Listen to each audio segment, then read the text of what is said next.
you very much. Boker Tov. Today's daf is Daf Yud Zayin in קידושין. As we learn for Shlom for Elazar ben Ruma and for Yosef Israel ben Chaim Michal. Says the Gemara at the two dots, about 12 lines down on the page. Tana Rabbanan. Kama manikalo. How much do you have to give? The pasuk says in Dvarim that you have to give a gift. You have to give what we call a ma'anak, or a parting gift to the slave. How much do you have to give him? So the Gemara says chamesh slon, 5 sela. A sela is what the Torah calls a shekel. In the Gemara's lashon, it's called a sela. 5 shekels. Well, 5 shekels. Where do we get that from? We'll see. We call min v'min from each and every min. The pasuk says migarnacha mitzoncha migarnacha mikvecha, from your cattle, from your grains, and from your wine press. Right. So from your wine. So you have to give from those 3 areas. You have to give 5 shekels from each and every one. The Gemara will explain this. Meir says you have to give 5 shekels from each of the 3 from Son, Goram, the Ekev, for a total of 15. The Gemara is going to say 5 times 3 is 15. Is that what he's teaching me? No. What does he have to say? A total of 15. What is that necessary for? If you remember shloshim, no, you give a total of 30 because shloshim to 11. What's the shloshim eved? If your animal, if your ox gores and kills an eved, Kanani, you got to pay 30 shekels. That's the fixed fine that the Torah specifies. So he learns it out from eved. In other words, eved from eved, right? We're talking about how much you give an eved or an amavriya when they leave their service. 15 for Rav Meir says it's 15 shekels, or 15 sela, 3 times 5. Rav Yudah says a total of 30. Shimon Chamishim, 50 kachamishim she'erchem. In when you the pasuk talks about when you give the value of a person to the base of Mikdash, the maximum is 50. Right? For a male, let's say between the age of 20 and 60, you give 50. So based on that, so we have a 3 machlokas. How much you give? 15, 30, or 50. Amar Ma. Let's analyze. Chamesh lam. You call them min shem chamesh lam. The Rav Meir says 5 selas from each of the 3 from Son, Garnacha, Son, Garam, the Ekev, total of 15. Rav Meir minyanas lashmina. Why does Rav Meir say 15? If you have 3 minim, you have to give 5 from each. We understand that's 15. Akamashmuan that mivsu l'basla, you shouldn't give less mehay minyana. You shouldn't give less than 15. The batzra le'michadmin, the tafi le'michadmina, less than ba. So trying to tell you the main thing is that the total has to be 15, just like the others say the total has to be 30 or 50. The total has to be 15. But if you give, let's say, 4 from one and 6 from another, makes it up, that's okay too. It doesn't have to be exactly 5 from each one. It has to be a total of 15. That's the chish. My time Rameir, where does he get it from? Yolef Reikam B'Bechor. Over here it says, by Bechor it says, B'chol Bechor B'Nacha Tifta V'lo Yeira'o Panai Reikam. And here it says, Lo Shachan Reikam. So you learn from Bechor. By Bechor it's 5 sela from 5 sela. Here it's also 5 sela from each of the ones enumerated. Malon Chamesh Lam, Afkan Chamesh Lam. Maybe it's a total of 5 from all 3. Iksiv Reikom L'Basof. If Reikom would say at the end of the parsha, right at the end, Rashi says, Hane Tanik Losim Reikom. So you could say it's going on Kidakam. You're right. Then maybe the total of 15 applies to all 3 minim together, all 3 species. Son Garm the Ekev. Hashtik Reikom Bereisha. But now that it says it in the beginning, right? And then it says, so you put Reikam on each one, and Reikam is 5 because the Gzeir Shava with Bechor. So it's 5 times 3 is 15. The nail of Reikam Olas Re'iyah. By Olas Re'iyah also says, that's all we call Re'iyah. Yeah, don't appear before me with empty-handed. And that's only 2 kesef. It's like 2 ma, which is much less. Really a much smaller percentage than 5 sela from each and every one. That which Hashem has blessed you with. In other words, it's trying to give the idea that it's much more. Right? Does he have a choice of, do you want to learn the large amount, the 5 sela from each and every min, or do you want to say, Reikam is only 2 kesef from each and every one? You know what? From each everyone, no. Tell you that which God has blessed you with, you should also give to your parting slave. What's his reason? It says v'nasan, right? No, it says nasan. Kesiv hocha titen lo. Kesiv hosam b'niske evet kesef shkolim yiten ladonav. So here it says hanei tanik lo, and give it to him. Right here's the lotion of Tzibocha Titen Lo. After Hanitanik, it says Titen Lo. You should give him Titen Lo. So here also, and there it says Yiten. Right, Shloshim Shekel Shlom Yiten Ladonov. So it learns out in the Nesina from there. Even though there's nothing in common, you're not talking about a bottom over there. You're talking about giving to these. Say it is an evet. I'm sorry, I should take it back. It's not that there's nothing, but that's an evet kanani. If you kill it evet kanani, so you have to. If your animal gores an evet kanani, you got to pay 30 shekels. It gores and kills an you got to pay 30 shekels. So why does he learn Raykom? Because he has a scale shava from the Nesina. The help Nesina Me'erchen. So why don't you learn from Me'erchen? Malon Chamishim Afkan Chamishim. There it also says the Nasan, the nail from Nesina from where from Erech, and there it also says that you have to give, right? You have to give, as he says. Rashi doesn't quote it here exactly. So he doesn't quote it over here directly, but there it also uses the lush of Nesina that you have to give to the base of Mikdash. Whatever you pledge, the value of a certain person, you give it according to their sex and according to their age. So why don't you learn out Malon Chamishim Afkan Chamishim? So one reason is Tafasta Lo B'Tafasta. Which one should you grab onto? You could have learned out Nesina, and as Rashi explains that the Gzeira Shava, he explains in the next Rashi that Gzeira Shava you can't learn on your own. It's not like a Kal V'Chomer or a Hekesh you could make on your own. Gzeira Shava is based on a Kabbalah that you had. So he said this word V'Nasan is to teach you a Gzeira Shava, or Yitain is to teach you a Titan is to teach you a Gzeira Shava. Fine, but which one do you learn from? Do you learn out from Erechen, where it's 50 shekels, or do you learn out from goring and evet, which is only 30 shekels? So number one, we have a klal tafasta muvlo tafasta. If you're not sure which one to grab, or you can go either way, you don't grab the bigger one. Tafasta muvlo tafasta, tafasta muat tafasta, tafasta muat tafasta. If you always grab the lower one, in other words, it's 30 or 50. Well, 30 is included in the 50. Let's take the minimal one. The ode, evet the evet al better to learn evet from evet rather than learn out evet from erchen. At least the case of an evet here that you have to give a manak to, even though this is a Jewish evet or an amevriya, a male, a female evet, but it's still learning out from some kind of an evet. Rather learn out evet from evet, so learning out 30 shekels and not 50 from erchen, which has nothing to do with an evet. I don't know. Rav Shimon Rav Shimon Taka says, not like Rav Yehuda, not like Rav Meir, he says 50 from Erechim. My time Rav Shimon, Gomer Nesinas from Erechim, he Taka learns out from Erechim. Malon Chamishim, just like Erechim is the maximum there is 50. Here also it's 50. Why don't you say the smallest amount of Erechim? It's like 5 shekels over there, or not. Now you don't need to have 50. Let's say for a baby, something like. Why don't you learn the smallest amount? You're not going to have such a tiny amount. Hashem has blessed you with. The nail from the sin of learn from Evet, Malon Shloshim Afkan Shloshim, and also Chada that the Pasuk like you said before. Why did Rabbi Yehuda say 30 and not 50? Why did he learn out from Evet Kanani that was killed versus Erechim? The Pasuk of the Pasuk Va'od Evet me'Evet Melf. In other words, what's wrong with Rabbi Yehuda's drasha? Why does he say 50? The answer of Shimon Micha Gomar. He the Taka learned out Gzeira Shava, but not from. You assumed it was Nesina. This is Nasan that he learned out in the Sina from over here from the Ma'anak, when you give the gift to the parting slave from the Sina over there that talks about Bayerchen. No. He learns out the Gzeira Shava differently. It says ki yamuch achicha. That's what it says, right? By an Evet. If he becomes poor and he has to work for you, when he leaves, you give him the Ma'anak. And by Erchen it says v'machu me'erkecha. There it also talks about if you can't afford it, etc. Lose lashon of machu Gzeira Shava from Erchen. So Gzeira Shava overpowers that. In other words, he didn't learn out from his Kabbalah was not to learn out that Gzeira Shava of Nasan, but rather Gzeira Shava from Micha. That Rashi says over here, Rashi about 2/3 of the way down on the page. You can't make Gzeira Shava by yourself. It was handed down as a tradition from Sinai. Which words were written for Gzeira Shava?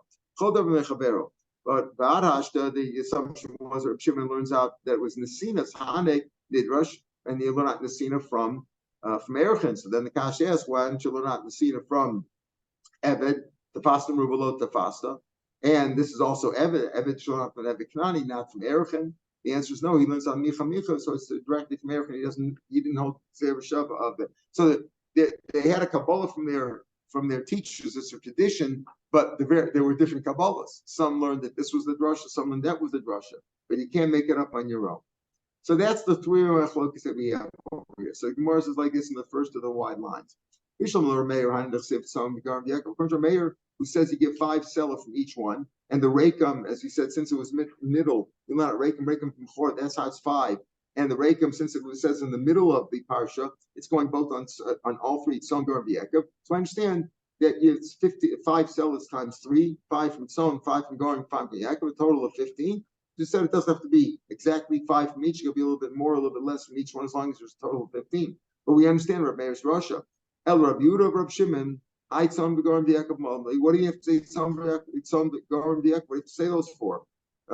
It's apparently he's not learning out. You have to give a certain amount from each, right? As we're going to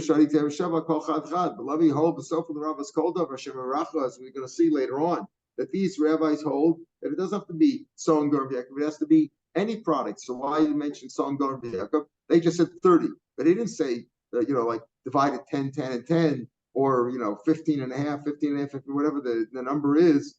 50 divided by 3, whatever that comes out to be, 16 and change. So he didn't say you have to do that. It just as a total of 30, total of 50. As we'll see, it's from different items. Doesn't beat Son Gar V'Yekov. So why does it mention Son Gar V'Yekov? I think you should only give him Son Gar V'Yekov. But now Rav is called over. How do we know you can give a gift from anything? There could be other items also. Hashem is blessed you with. So again, why does he say so? Why does the Torah tell us Son Gar V'Yekov? Lo milcha, to teach you mat Son Gar V'Yekov miyuchadim. They are singular. Sheyeshtem b'chlal bracha. These things increase. If you have flocks of sheep, naturally they increase. Same thing with grain. They grow more. Also, grapes, vines, a winery, they grow. To teach me anything which can increase, which can be blessed and increase. That excludes cash. Cash doesn't get more by itself. If you leave cash in the bank or in your safe, it's not necessarily going to increase. It just stays there. Divrei Rav Shimon. So that's Rav Shimon's words. Rav Elazar ben Yaakov Paredos. He excludes mules. Mules can't reproduce. So he says you can't. So according to these rabbis, why does it say Tzon Gar V'Yekov? To tell me all these kind of things can increase in amount. To give them something that's going to increase. Teach me something which is going to increase. They can be blessed and they can increase. The same thing. Anything you give them has to be something that can be increased. So if you give them an apple tree or something else, that could also, as long as it's something that can increase, as opposed to cash or mules. Rav Shimon, so Rav Shimon doesn't exclude mules, and Rav Shimon Elazar doesn't exclude cash. Rav Shimon prayed us from Shapim Gufayo. Right, they can't reproduce, but they can get bigger. You can fatten them up. They could be worth more, so they could increase. Rav Elazar ben Yaakov, who says money can make more money if you invest in it, invest something in or invest in business and merchandise, whatever. Money can also be blessed. Why do you have to say all 3? Because it's got to be something livestock. You do like karka, but not something that just grows in the ground. Livestock, you can see their increase. You do like karka, maybe not so much. Because of Rahman Garin, so it says Garin, which is grain. Because of Garin Havimina, you like karka and balachayim loaf. If I don't say Garin, I would say fine, things that grow on the ground. There you see the produce growing and the harvesting, etc. But livestock, maybe not, because of Rahman it's sown. So once you say sown to tell you that it could be live, it could be either given from livestock or Garin to teach you something that grows in the ground. Why did it say Yekab? Except from the Lamar way to Predas. That's exactly his point. The one who says Rav Shimon who excludes cash says that's exactly the point. Yekiv, something wine which excludes cash. You can't give cash. We already know something grows in the ground or something that's livestock.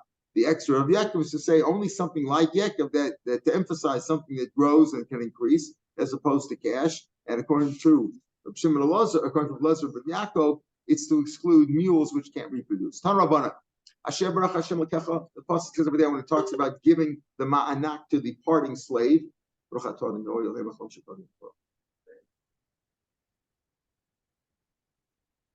says Asher Barach Hashem Lekecha, that which God has blessed you with. Yachan is Baruch bias biglolo manikalo. You might think, wait a minute. Okay, if during the tenure of your slave, either a man or a girl, a man or a woman slave, well, a slave, a woman can only be a girl of the age of 12, or a man. I'm talking about Jewish slaves. So I might say, fine, listen, if your house was blessed during their tenure, then you give them a gift. Give them something that God has blessed you with. So that's fine. If your household, your assets increase during his tenure, then you give him a gift. Lotus Bach, but if it wasn't blessed, you don't have to give him Talmud Lomer, Hanek Tanik, the double Lashon.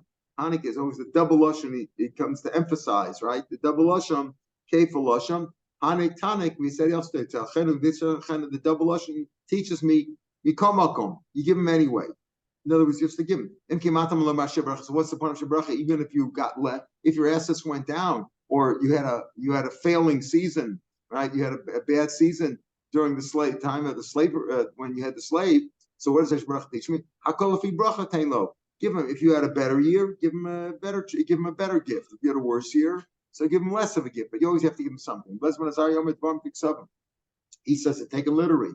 This Baruch, if your assets increase during his tenure, then manikim lo, then you give him a gift. If you didn't have a good year with him, he didn't help you, he made it worse, then you don't give him. The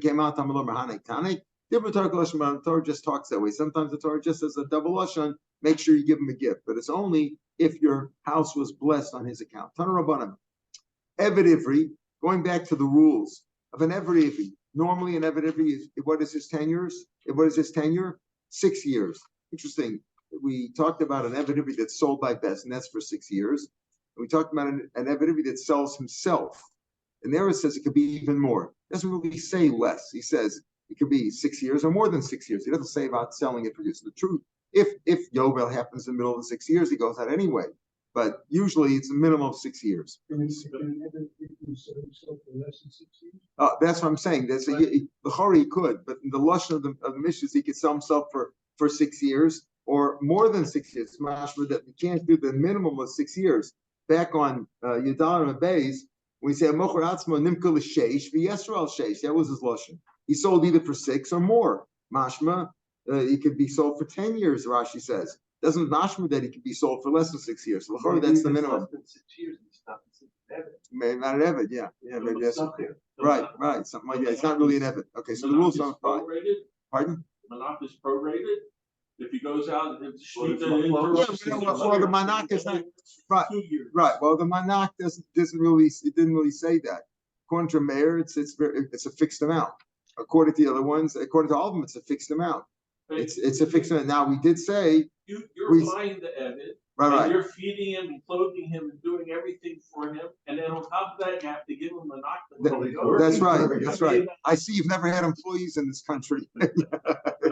Working for you. Yeah, he's working for you all the time. He's working for you time. But the truth is, we have these different opinions. This minimum, he says 15 total, 15, 30, or 50, and then we have opinions over here. That's only if your field has been blessed. According to this last opinion, Mazar says, if you're not blessed, you don't give him anything. So the question is, what do you give him? So you could look at it and say these are different opinions. We had an opinion that you have to give 15, you have to give 30 or 50, and you have to give it whether you had a good year or not. However, if you had a better year, give him more. That's what it says. No, if you don't give him anything. Different opinions. And if he sells himself, this machlokes, whether you give him all together. Right, right. If he sells himself, that's right. That's the machlokes we had before. We said that the Hanaka, according to the opinion back of the Tanakama, we said that Machru Bezin Manikim, Mocharatzma Ein Rabba Mosel Shakas, and if Mocharatzma Ein it is Machru Bezin Nirtz, Mocharatzma Ein Manikino, you don't give him a gift. And this is only if you sold by Bezin. So, going back to the issue of the Eved Ivri for 6 years. So, talking about an Eved Ivri, Obed Es Haben Be'en Of Sabas. Let's say the master dies during his 6 year term. So, he works for the son. If there was a son, he works for the son. No son, he doesn't work for anybody. He doesn't work for a brother of the deceased or a daughter. We'll explain all this, the source for all these rules in a few minutes. So the Amavriya, if the master dies, she goes out free, as we learned before, even yesterday, Misas Adam. Remember, Shlokish wanted to say even if the father dies, she should go out free, but that we don't hold up. But if the master dies, she goes out free, she doesn't work for the son. based on psukim, as we'll see. Anirtza, and once his ear's been pierced, meaning he stayed on after 6 years, and that's also only if he was sold by Bezin. Or if he sold himself to a guy, that can't be by a Bezin because we said Bezin doesn't sell him to a guy. So if he was a nirtza or a nemskar, right? So who is it? A nirtza doesn't work for the son or the daughter, right? That means that when do you work for the son? Only if you're in a 6-year term sold by Bezdin sold by Bezdin to a Jew, and the Jew dies, then you work for the son. But if you sold yourself to a guy, and it was lost of Sabas. So smash over here that maybe a nimkar, even if he sells himself for 6 years, then he could work for the son, right? Because we say a nirtza, that's different. That's after 6 years he stayed on, and that's only if he sold by Bezin. Nimkar Gechavim is only when he sold himself. It's mashma that if he sold himself to a Jew, he could work for the son if the master died within the first 6-year period. Amar Mar. Where do we get this from? He works for you for 6 years. Works for you and not for Yorish. Yorish means any other heir. Maybe not only for other heirs like a brother or a daughter, maybe it means not even a son. And he must work for 6 years. What does it mean, Sheshamin? He must work for 6 years. Obviously, if he didn't buy himself out, or if Yovel didn't hit yet, or if there was no son. But if there was a son, it's telling you that's the Yeshamin is telling you that there's an extra point over here that he must work for 6 years, even if the father died, if there was a son. So,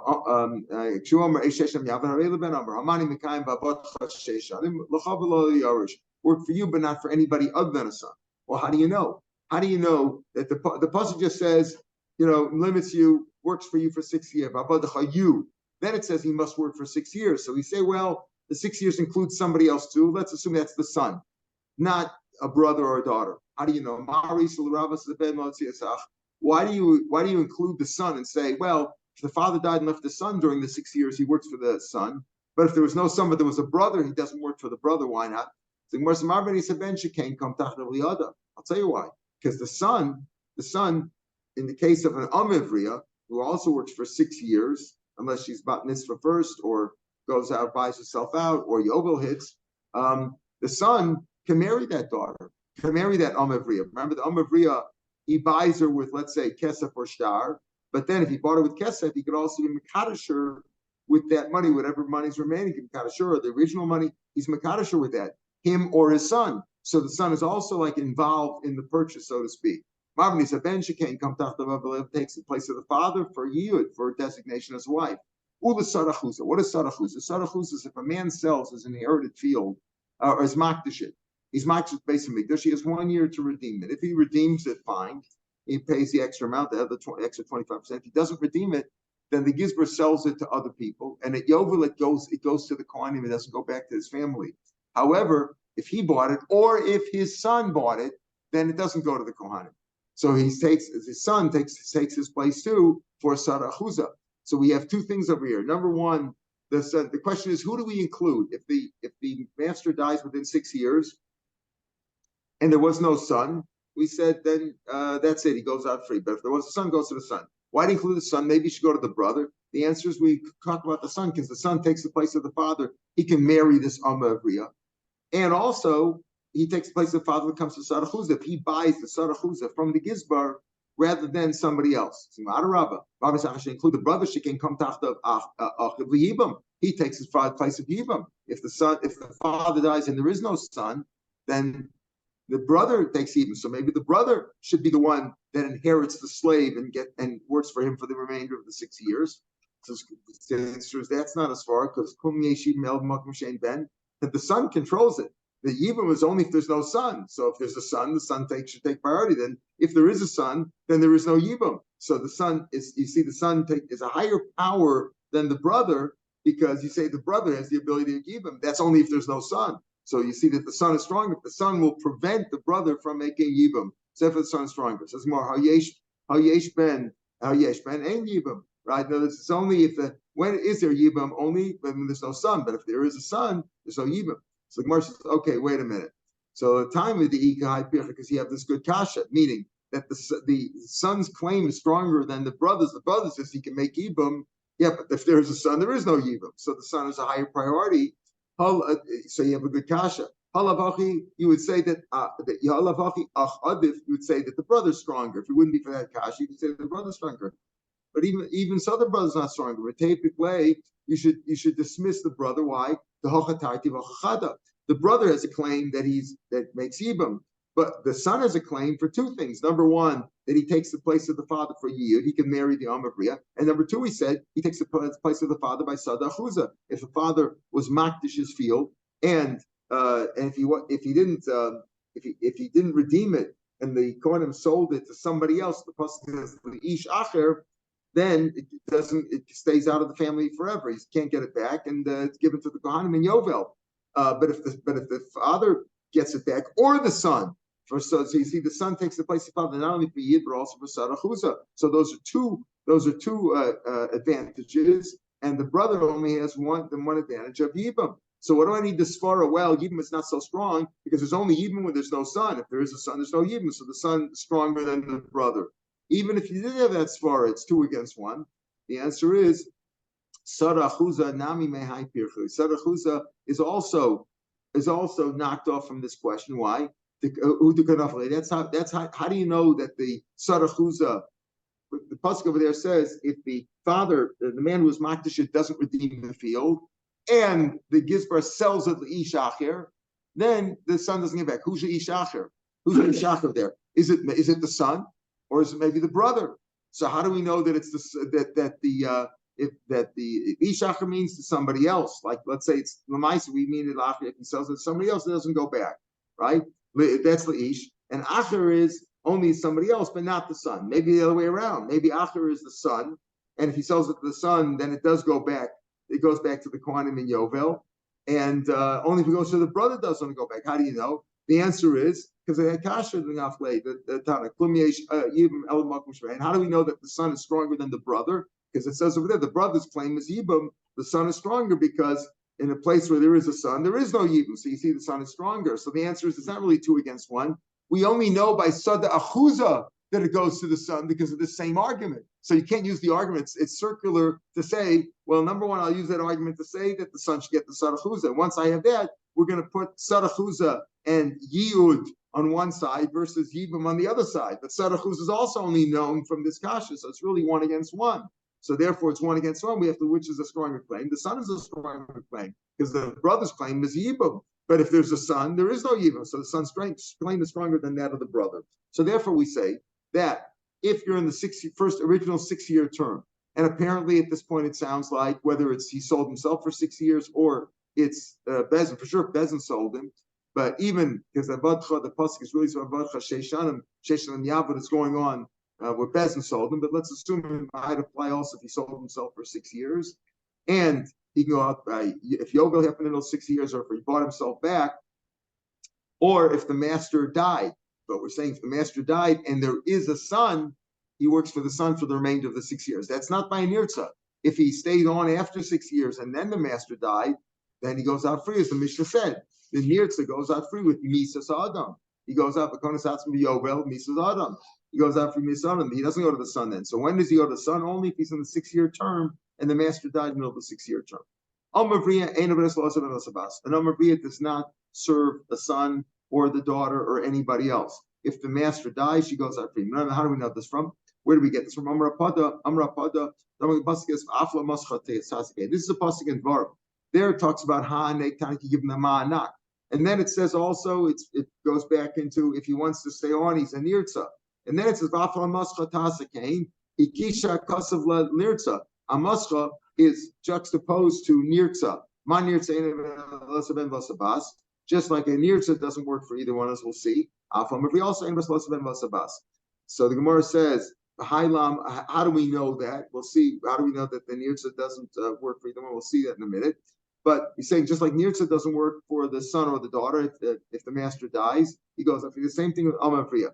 Says Gemara, that's what it's going to teach me to compare it to a nirtza. We need it for the following brush. Look at Tanya.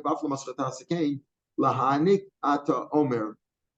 that you have to give the Amavriya a manak. You might say the manak is only for a male slave who was sold into slavery, but maybe not for an Amavriya, right? So lahanik, right? So maybe it's only compared to Ritzia that what? She can also have her ear pierced. Well, if the Evet slaves are Hafti Saudoni and I want to stay on the Sishti Basbana, I want to stay on Evet, below Amavriya. So we already said, we've already told you that for Ritzia, she can't have her ear pierced like that of a Nirtza. So we already know that can't be the case. So it cannot be going on that you could also have Ritzia, Nirtza, you can only have a woman, a Nirtza, you can't have that. She gets a Hanmanak just like this. So interesting. So we're saying over here that Amavriya gets a Manak, her father sold her, she didn't sell herself. According to the Tanakama, you said before that if you sell yourself, you don't get a Manak. But if you were sold against your will, which is either the bezin selling with slavery because he couldn't pay back what he stole, or the father selling the daughter, then they get a ma'anak. Right? So the point is, the kash over here is, what do we say? That Afla Maschatas McCain teaches me what? That gets a ma'an, that Mascha Cain, that she doesn't work. First of all, we said, Afla Maschatas McCain teaches me, just like a nirsa doesn't work for the son or the daughter, if the master dies, which he goes free. Amavri also doesn't work for that. But we say, what do you mean? The Afal Masr Taskin is going on the manak that she gets a manak. You don't know if she would get a manak or not. Maybe she doesn't get a manak. Maybe only the male gets a manak. So we need the pasuk of Afal Masr Taskin to teach me she gets a manak, not that she doesn't serve the father, the son, or the daughter. So if it would be for that drasha lonim came for la masra came my tase shma minatarti. If you just want to say that she gets a ma'anak like the male slaves, just say ba'afla mascha came. Same thing. My tasa came. Tasa teaches me the extra one. Says Rashi. In came like Kesh Lechuda also nifta ba'afla mascha came. To tell me that hekish of nirza. If you just want to tell me that she doesn't work for the son of the daughter. Just like the Nirtza doesn't, just say Bamaske, my Tasa, like Morinami Anak. The Tasas tell you that you have to do something too. Not only does she not work for the son or the daughter if the master dies, she doesn't work for a son or a daughter, right? So the same way, just like the Nirtza doesn't work for the son or the daughter, the same way the Amavriya doesn't work for the son of the daughter. That's why Mascha Cain. What does Tasa tell me? That she has to get a manak as well. Okay. Right. So now the Gemara is like this. So that's what we said in the Brisa. Right. The Brisa started off by telling us what Evidivri of us. Amavriya Ein. We explained Evidivri of us based on the pasuk of what of Avotcha Sheishanim and then Sheishanim Yavod. So he works for you for 6 years, right? For you, but not for other people. But the Sheishanim does include. Who is it? Who's the son? Fine. Amavri doesn't work for either one. Why? Because we learn out from Nirtza. How do we know Nirtza? So now the Gemara is going to seal there. Nirtza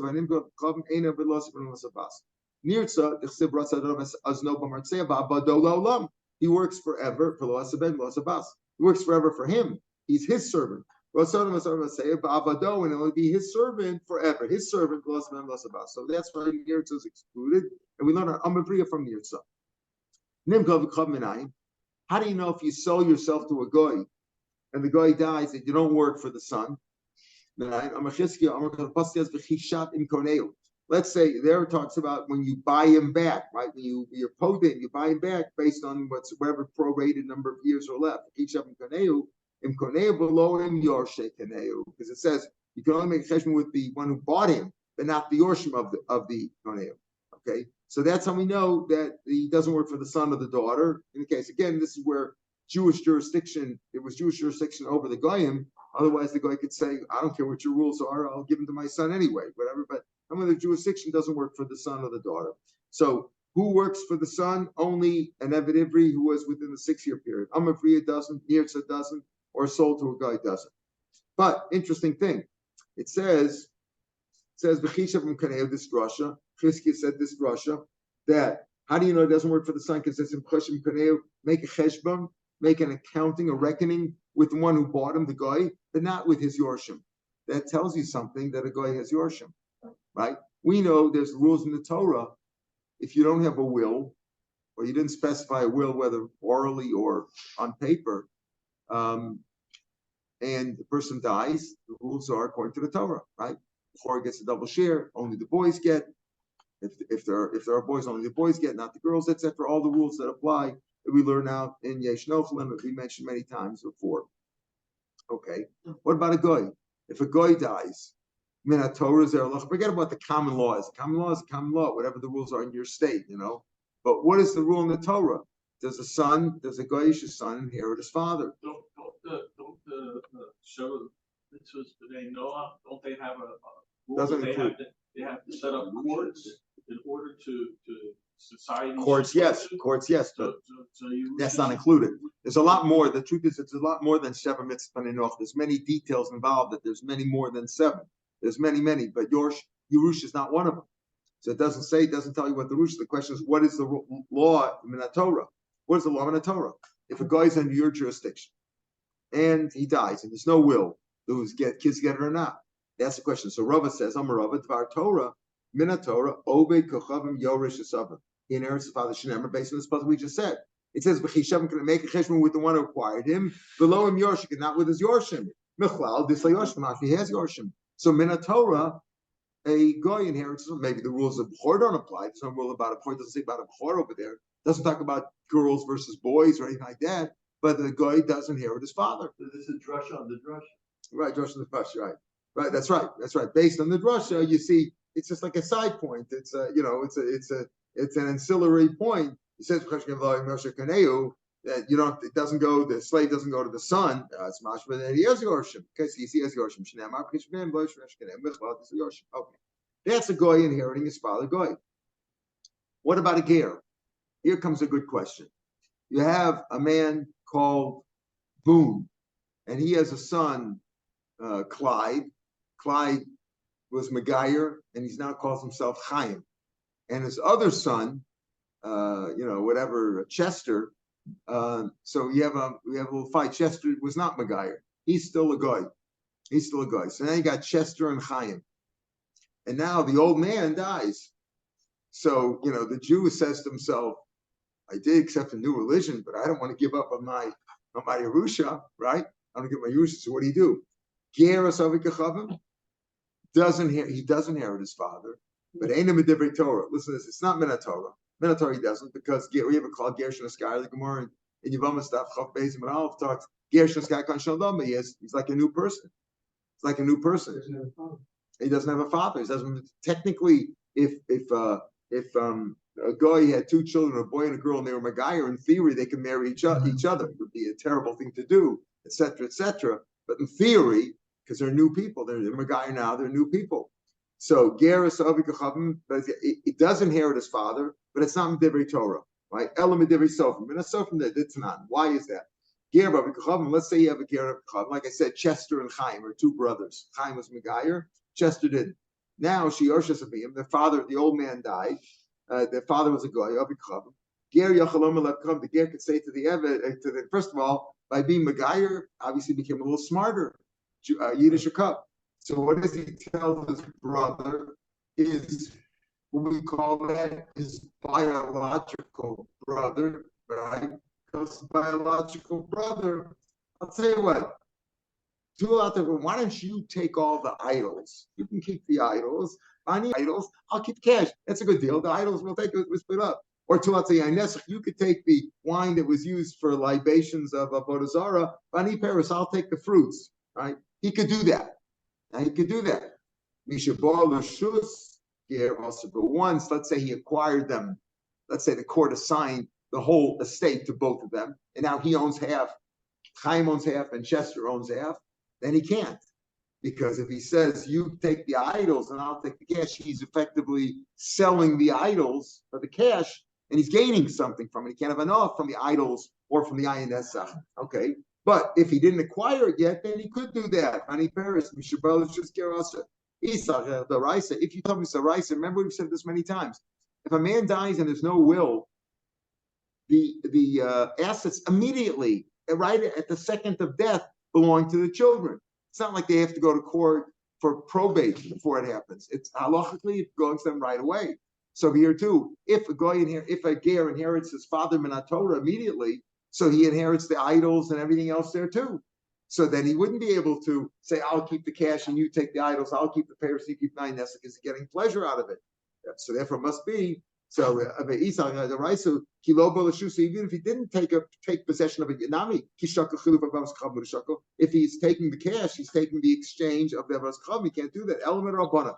Okay, so technically, if a ger was Megayer, and now his name is Chaim, and now him and his biological brother Chester want to come to inherit their father, he could do that. It's midrabanan. Why did the Rabbanan make such a xer? Technically, he doesn't really inherit him anymore. He's not his father anymore. Say with Rabbanan, where Rabbanan shemiach l'suro. Maybe Rashi says because of the lure of the money. Shemiach l'suro mishum mamono, the lure of the cash. He says, "Well, I like to be a Jew. I like to put on tefillin, but I didn't know that the old man left $1 million. Maybe if you don't let me inherit him, maybe he'll say I renounce my Judaism. I thought it's not going to cost me anything. I renounce it. We're afraid of that. So the rabbi said, no. You know what? You inherit your father too, even though he's your biological father. He's not really your father. Okay. If they inherit it, it means that they didn't really get a Yerusha yet. It's just midrabban, midraisa. He doesn't inherit him. If they already shared in it, they were partners, then it's usher. Okay, that's as far as a ger inheriting his father, who's a goy. What about if the father was a ger, or if a ger is a ger, or the father and son both converted, not father and son anymore, technically, right? But the ger is a ger, ain't a loma de from. No, not at all. In other words, if the father was Megayer, the son doesn't get any. His son who's a goy doesn't inherit him, and if they're both Megayer, doesn't get anything. That's not love him most Megayer. If you borrowed money from a ger, shinas gayer banat imo. You borrowed money from a ger whose children inherit him. You can't return the money to the sons. Let's say the father died. You don't give money to the sons. You don't owe it to them. And if you did, the Chacham aren't proud of you. Rashi says, "Ein das Chacham nocha aleim." You didn't do a good thing, gave it to the son. You didn't have to give back to the son. The son and the father are not related anymore, right? In another place it says, if you give it back to the son, it is a good thing. You did a good thing. In the first case, the father and son both lived together. They were both going together, and they were both Megayer. When they're Megayer, the father and the son are not related anymore. If you borrowed money from the father, and the father died, you don't have to give the money back to the son. They're not related at all. Let's say though, the father impregnated a woman, and then he was Megayer, and the son was born. He was already a Jew because his mother was a Jew, right? He was a Jew. But when the father impregnated the mother, the father was a goy, so he doesn't really have a father, right? He wasn't really have a father, but he was born Jewish, and Rashi says, top line, meaning he was born Jewish, it looks like he is Yisrael. So therefore, in that case, if you borrowed money from the father, who was really not related to the son at all, because he was a goy, and then he was Megayer, but the son was born Jewish, but he's not really related to the father at all, but it looks like he's the son and the father. Therefore, the rabbi said, if you return it there, it's okay. So why do we say all this? So these are all the rules that we set up, and we said that a ger from a ger does not inherit his father. A ger doesn't father a ger, but a ger inherits his father as of kachavim midivrei sofrim, not midivrei Torah, not midivrei Torah. And Rav Chia bar Avin says yorish esav tvar Torah.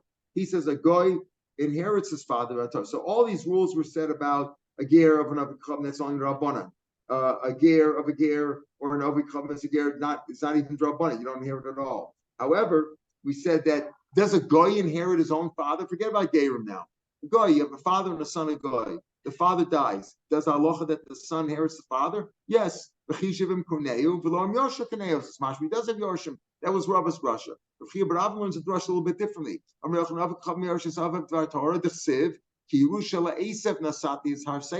I gave Yerusha to Esav.